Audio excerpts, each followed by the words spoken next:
श्रद्धालु जिज्ञासु श्रोताओं, पिछले कई दिनों से वीरत्थुई के माध्यम से हम वीर के गुणों के अंदर वीर के महावीर के गुण रूपी गंगा में गोते लगाकर परम आनंद का अनुभव कर रहे हैं। वीरत्थुई अब संपन्न होने जा रही है। 28वीं गाथा सुन रहे हैं आप। 28वीं गाथा का पहला चरण लगभग संपन्न हुआ। एक बार बड़ी श्रद्धा के साथ, अहोभाव के साथ भगवान का स्मरण करते हुए इस गाथा का स्वाध्याय करेंगे। सेवारी आई थी सराई भत्त उहाणवम दुख खयठ आए लोगम विदिता आरम परम च सवं पभुवार्य सववारं सेवारिया इत्थि सराई भत्तम। इस संबंध में आपने चर्चा सुनी। आइए इसी गाथा का दूसरा चरण उवहाणवम दुख खयठ्ठयाय। आर्य सुधर्मा स्वामी जी कह रहे हैं, दुख खयठ्ठयाय, दुखों को नष्ट करने के लिए, दुखों से उपरत होने के लिए, सभी प्रकार के दुखों से मुक्त बनने के लिए भगवान महावीर उवहाणवम हमेशा ही तप में, संयम में उद्यत रहे, सजग रहे, सावधान रहे। तप संयम की साधना एकमात्र दुख खयठ्ठयाय, दुखों से मुक्त होने के लिए, दुखों का क्षय करने के लिए उन्होंने की थी। उवहाणवम दुख खयठ्ठयाय।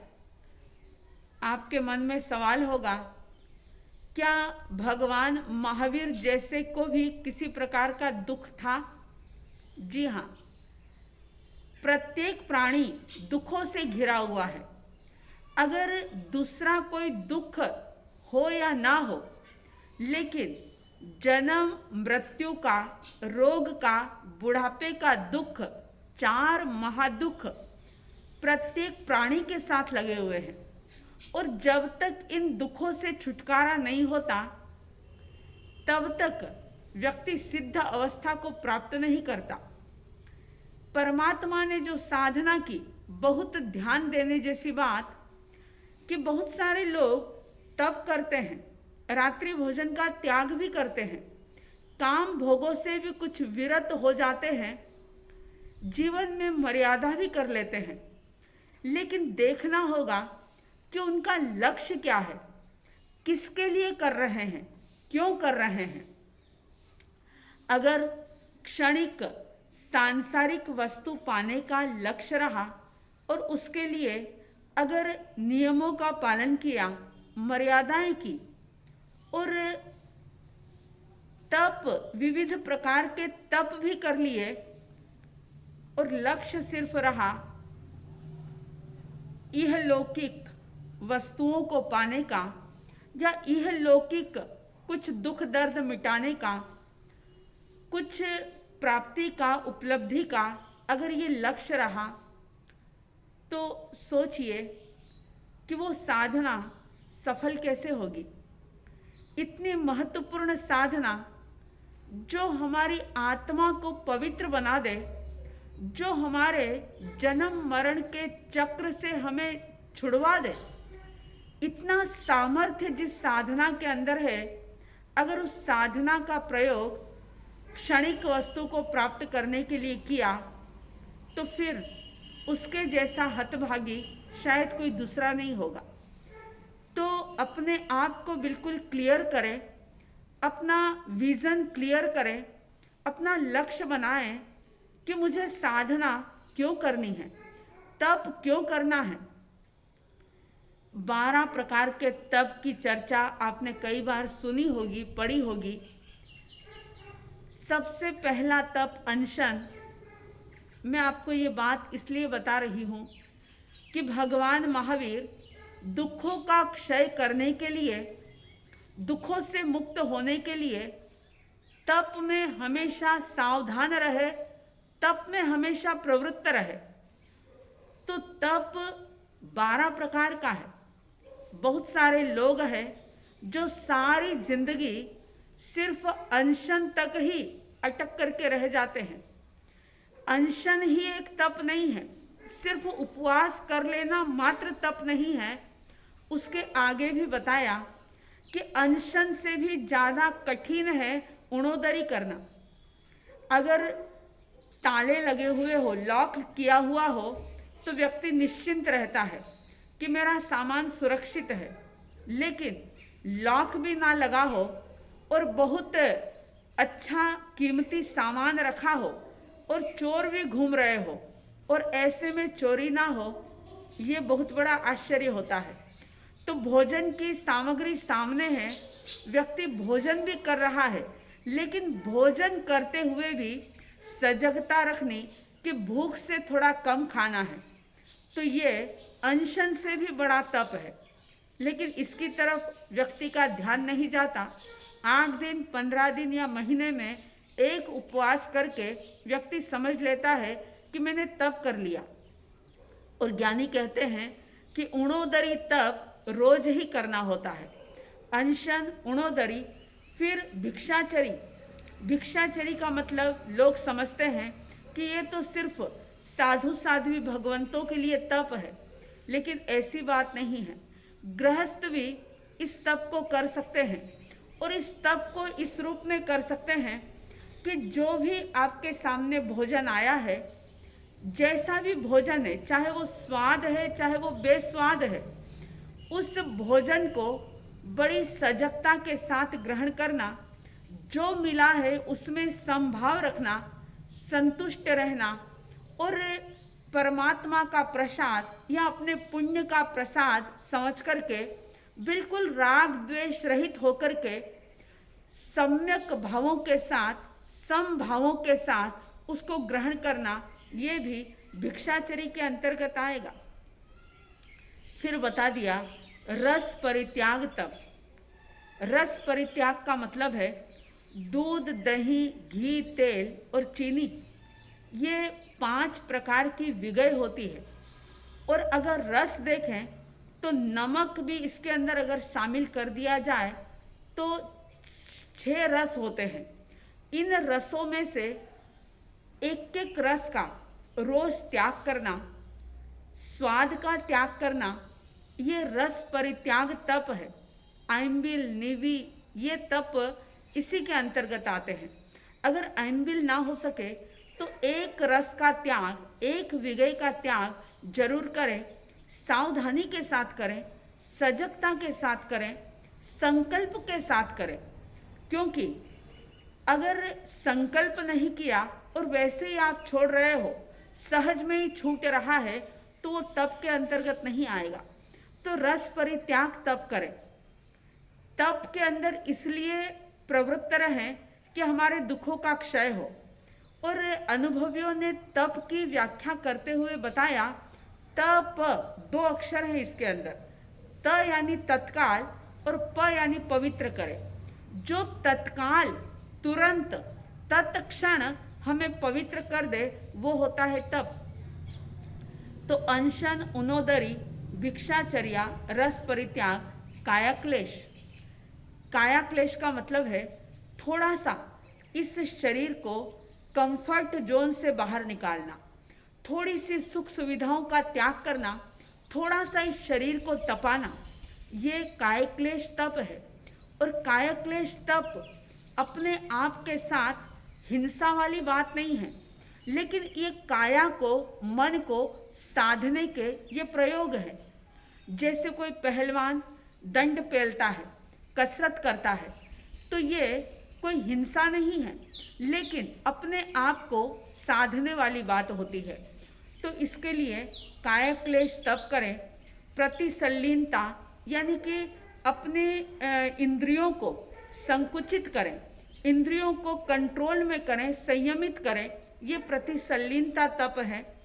और इसी प्रकार से अगर कोई दोष हो जाए, कोई पाप हो गया अपने से, मन में कोई बुरे भाव आए, वाणी से कोई बुरा शब्द कहा, काया का दुरुपयोग किया, तीनों ही प्रकार के योग में अगर संयम नहीं रहा तो उसके लिए प्रायश्चित करें।